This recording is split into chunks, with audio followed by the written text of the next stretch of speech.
ధర్మశాస్త్రంలో స్త్రీలకు మాత్రమే పాతివ్రత్య నియమాలు ఎందుకు? చాలా పాతివ్రత్య నియమాలు, వ్రతాలు, నోములు స్త్రీలు ఆచరించేవిగా ఉంటాయి. వ్రత నోములు చేసే విధానాలలో పురుషుల పాత్ర చాలా తక్కువ. దీనికి గల కారణం ఏంటో తెలుసుకుందాం. తెలుసుకునే ముందు మన ట్రెండీ తెలుగు ఛానల్ ని ఎవరైనా సబ్స్క్రైబ్ చేసుకొని వాళ్ళు ఉంటే తప్పకుండా మరిన్ని విషయాలు తెలుసుకోవడానికి ఛానల్ ని సబ్స్క్రైబ్ చేసుకోండి. సాధారణంగా ధర్మ సింధు గరుడ పురాణ గ్రంథాల ఆధారంగా చూసిన ఎడల మానవులు చేసే తప్పిదాలకు శిక్షలు నరకంలో ఒకే విధంగా అమలు చేయబడుతూ ఉంటాయి. స్త్రీ పురుషులు ఇరువురికి వారి వారి పాపాలకు సమానంగా శిక్షలు వేయబడతాయి.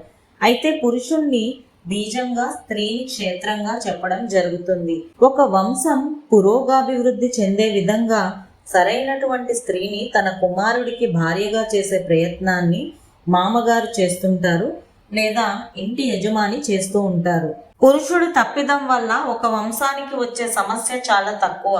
కానీ ఒక వంశం మంచి వచ్చి మరొక వంశానికి చేసే స్త్రీ యొక్క తప్పిదం చేత ముందు తరం యొక్క పితృదేవతలు విశేషమైన క్షోభని చెందుతారు. స్త్రీ ఒక వంశ పురోగాభివృద్ధికి తోడ్పడుతుంది. స్త్రీ ఒక వంశం నిలబడ్డానికి తోడ్పడుతుంది. స్త్రీ ఒక వంశం ఉత్తమ గతులను పొందటానికి తోడ్పడుతుంది.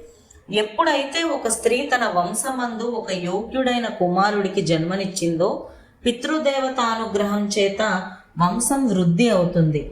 వీటన్నిటికీ కారణమైన స్త్రీలకు మాత్రమే వ్రత పాతివ్రత్య నియమాలను ధర్మశాస్త్రంలో చెప్పడం జరిగింది. అందుచేతనే ప్రత్యేకం ఏ వ్రత పాతివ్రత్య నియమాలు పురుషులకి లేవు. మంగళగౌరీ వ్రతం, వరలక్ష్మి వ్రతం, సంపద శుక్రవార వ్రతం, ఇలా ఎన్నో వ్రతాలు స్త్రీలు మాత్రమే ఆచరించేవిగా ధర్మశాస్త్రంలో స్త్రీలకు మాత్రమే పాతివ్రత్య నియమాలు పేర్కొనడం జరిగింది.